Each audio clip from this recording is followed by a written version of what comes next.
You don't have to grab a gun and do anything stupid. It's going to burn itself out. Right now, everybody is looking for a political answer, but there cannot be a political answer until we restore the truth.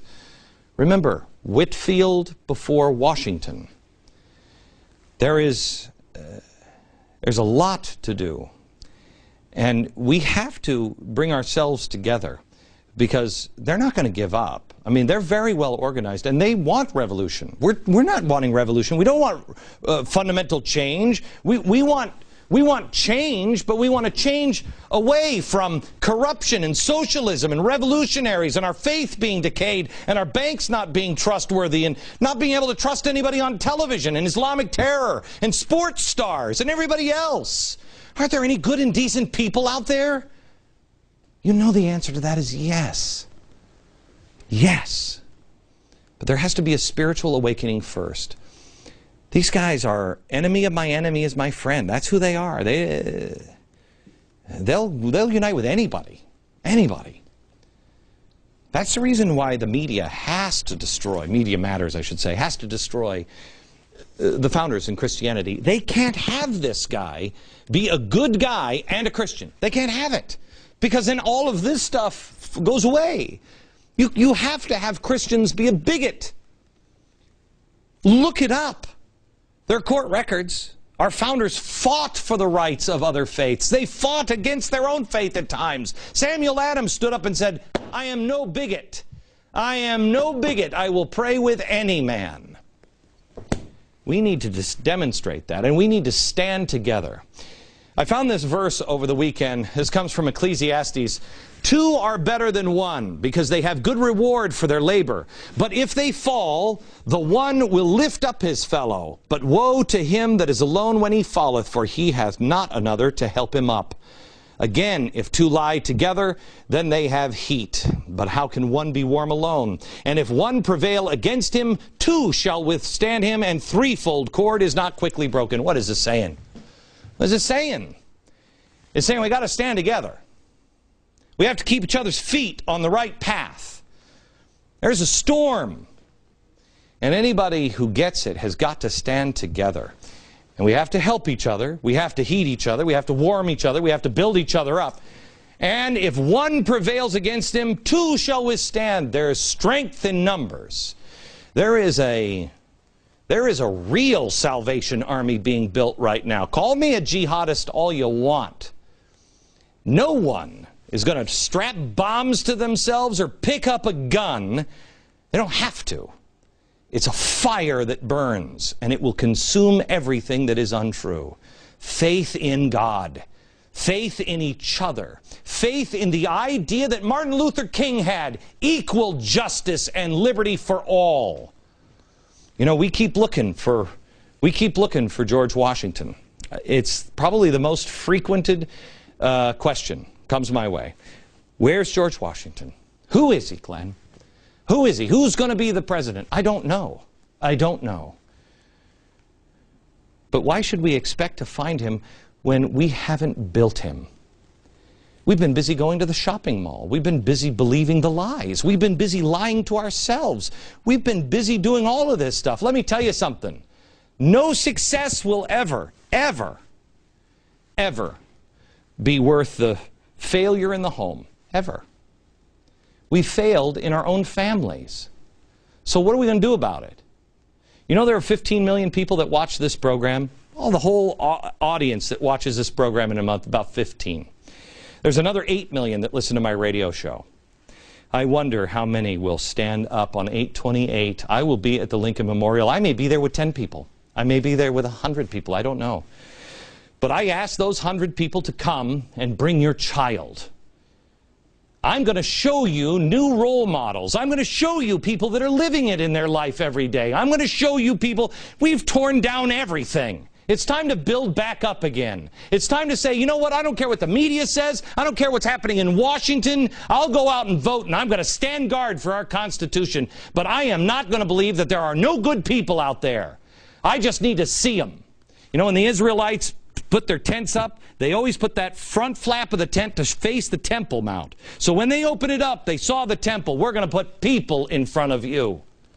And I want you to put them in front of your children, because I don't know where the next George Washington is right now. He may be my son. He may be your son. He may be your daughter. This isn't going to be solved by an election, because that person will get in and they'll go corrupt too. All we have to do is find the next George Washington. We have to grow them, but we have to learn about them first. I'll tell you more about this later on in the program. Back in a second.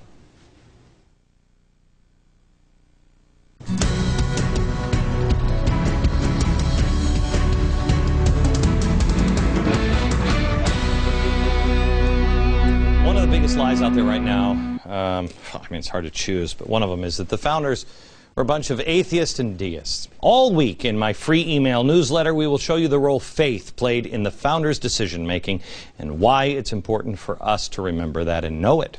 Sign up at glennbeck.com. It's all free. It starts tomorrow with Peter A. Lilback. He is the author of the book, Sacred Fire. Free email newsletter. Sign up for it now at glennbeck.com. All right. Last week, I showed you all about Shore Bank, the really good local bank, the leading faith-based lender. From Chicago, this bank got a $140 million bailout by other financial institutions. You know who put them over the top? GE. Oh, that's great. It's weird that all other banks are evil, blamed for our current economic troubles, predatory lending. But Shore Bank, oh no, they're a good bank. They're a good bank. They must be saved. I'm sure it has nothing to do with, you know, it's the bank's mission is to create economic equity. I'm sure it has nothing to do with the fact that Shore Bank executive was Hillary Clinton's roommate back in college, or that the Progressive Joyce Foundation is one of the big shareholders. Yeah. Or the fact that it's all the same Crime Inc. players. One of the biggest players is Joel Rogers. Is he even up on the board? Joel Rogers, he's fantastic. Here he is. Yeah, see, he's over in Crime Inc. He's the guy who created the new party, saying, if I may, quote, another example is to work only within the Democratic Party. The Democratic Party has an abusive relationship with progressives. Democrats take our money and our time and then almost always move to the right. The best way to end an abusive relationship is to develop the ability to leave it. They didn't leave it, they ate it. Everything this guy set out to do, he talked about it in the 1990s, they've done. It is the reason why the Democratic Party is now over. There is a new party. The Democrats are over. So, what does this new party do? Well, they deceive, they launder, they redistribute wealth. Look at the players. Look at the players. I want you to follow the money here. Joel Rogers is one of the biggest guys. He's one of the biggest players on the board. He's on the board of directors of Emerald Cities. Emerald Cities is, this incredible group that's getting all kinds of stimulus money soon. And going to be, their Van Jones, all the labor unions. It's great.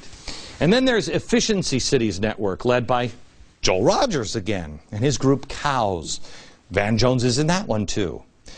Now here's how this is how this all works. Okay, you have the bank making an efficiency fund. Let's say I'm a town of Glenville.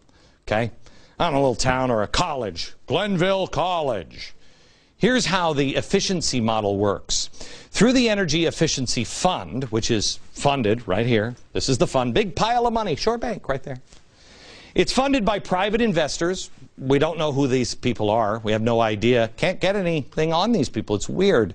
Normally, it's people like Goldman Sachs. Wonder who it is.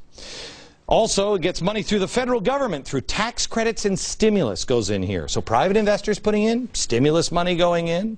By the way, the stimulus package, that was designed by the Apollo Alliance. Joel Rogers again. Then you have the carbon market. Okay, that's the Joyce Foundation and also Goldman Sachs and Al Gore. It's great.